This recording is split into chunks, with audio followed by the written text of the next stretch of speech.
Botad marketing yard ખાતે ખેડૂતોના કપાસના ભાવમાં કડદાના વિવાદને લઈને આમ આદમી પાર્ટીના ખેડૂત નેતા રાજુ કરપડા માર્કેટિંગ યાર્ડ ખાતે પહોંચ્યા અને યાર્ડમાં કડદાના નામે ખેડૂતો સાથે થતી છેતરપિંડીના વિડીયો વાયરલ થયા બાદ ખેડૂતોમાં ભારે રોષ જોવા મળ્યો। આ મામલે આપના નેતા રાજુ કરપડાના નેતૃત્વ હેઠળ મોટી સંખ્યામાં ખેડૂતોએ યાર્ડમાં આંદોલન શરૂ કર્યું અને આંદોલનકારી ખેડૂતોનો આરોપ છે કે યાર્ડમાં કેટલાક વેપારીઓ હરાજી પછી કપાસનું ચેકિંગ કરીને કડદાની યાર્ડમાં ભાવમાં કપાત કરે છે। આ ઉપરાંત ખરીદેલા કપાસને જીનિંગ સુધી લઈ જવાનું ભાડું પણ ખેડૂતો પાસેથી જ વસૂલવામાં આવે છે।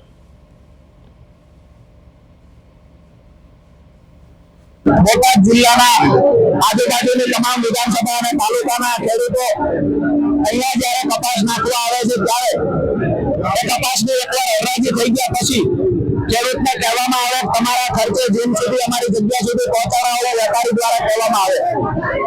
તો આજે અમારી જે મુખ્ય માંગણી છે કે જીન પર લઈ ગયા પછી ખેડૂતને કહેવામાં આવે તમારી ક્વોલિટી ખરાબ છે, ક્વોલિટીના બહાના હેઠળ એકવાર હરાજીમાં ભાવ બોલાઈ ગયા પછી ભાવ ઘટાડવામાં જે આવે છે એની વિરુદ્ધમાં આજે ખેડૂતો એકત્રિત થયા છે।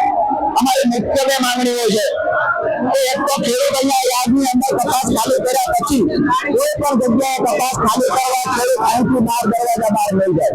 બીજી વાત કે વેપારીએ જે રીતે કપાસ ચેક કરવો હોય એ રીતે ચેક કરે હરાજી સમયે હરાજીમાં એકવાર ભાવ બોલાઈ ગયા ત્યાર પછી ખેડૂતનો કપાસ ફરજિયાત વેપારીએ લેવો પડશે। અગર વેપારી નહીં લે તો એની સામે આક્રમકતાથી અમે લોકો લડીશું।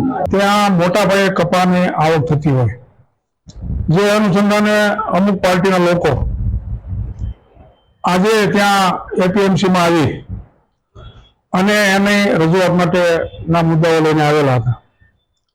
સંખ્યા ખેડૂતો પોતાનો માલ લઈ અને ત્યાં આવેલા હોય એની સાથે અન્ય માણસો પણ આ કાર્યક્રમની અંદર હાજર રહેલા।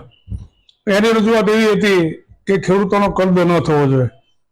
અમે અગાઉ ગયા વીકની અંદર વેપારીઓ કમિશન એજન્ટો બધા જ લોકોને બોલાવી મોટા પ્રમાણમાં કપાસ રોજના 500 થી 600 વાહન કપાસના આવતા હોય વરસાદને કારણે થોડી ઘણી ક્વોલિટી મોડી હોય ત્યારે આવા વિવાદ થતા હોય।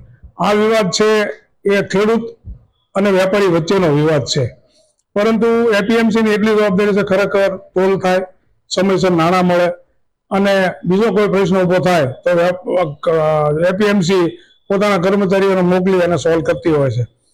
અગાઉ એક વિડીયો વાયરલ થયા પછી આ પ્રશ્ન ઉભો થયો છે, અનુસંધાને આજનો આ કાર્યક્રમ હતો।